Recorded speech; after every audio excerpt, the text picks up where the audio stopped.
Let's talk sleep. So sleep gives your body time to recover physically and mentally and to rejuvenate for the next day. But oftentimes we just don't get enough of it.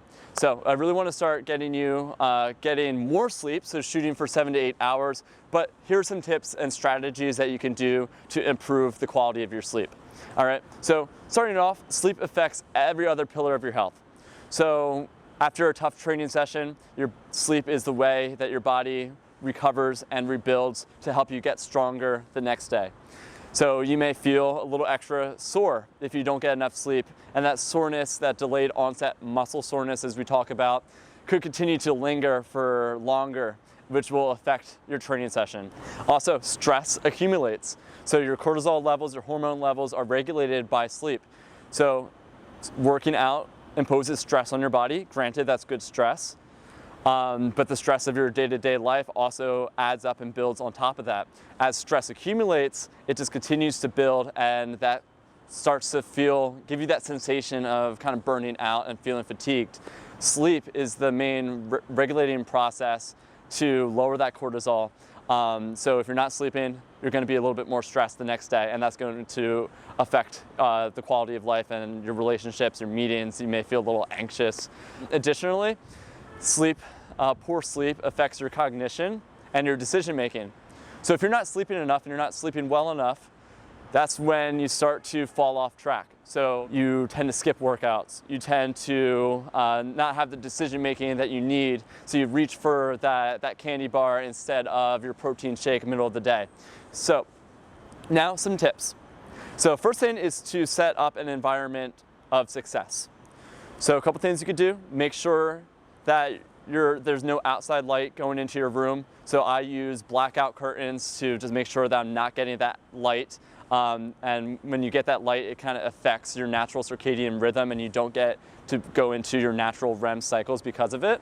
Try sleeping with earplugs. I know they're not for everybody, but if you put those in, it could kind of drown out any outside noise that could wake you up and disrupt your sleep.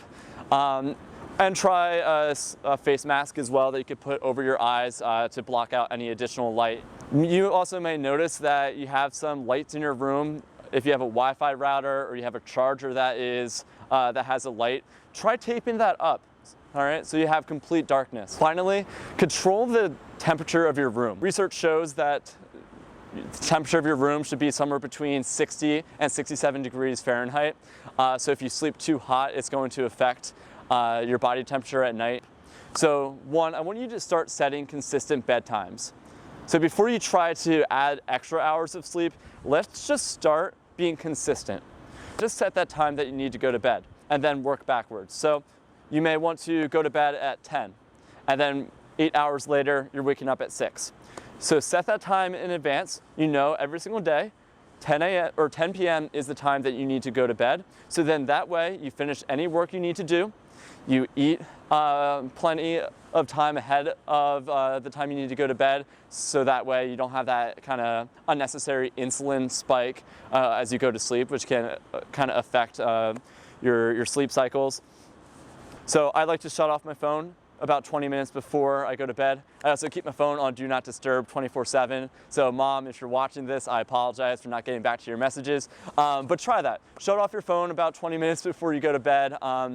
So that way you just don't have those distractions from those push notifications that gives you kind of that dopamine rush. You're not scrolling. And also because the phone has blue light, that can also affect your circadian rhythm, which can affect your sleep quality. All right. So those are the things I want you to do. Trust me, once you do those things, you're going to sleep better. The quality of your sleep is going to be better. You're going to recover. You're going to rejuvenate better. You're going to feel more restful in the morning. And it's going to be so much easier to stay on track when your cognition and decision making is there for you. All right? Then later weeks, we'll start focusing on upping your sleep and trying to get 7 to 8 hours.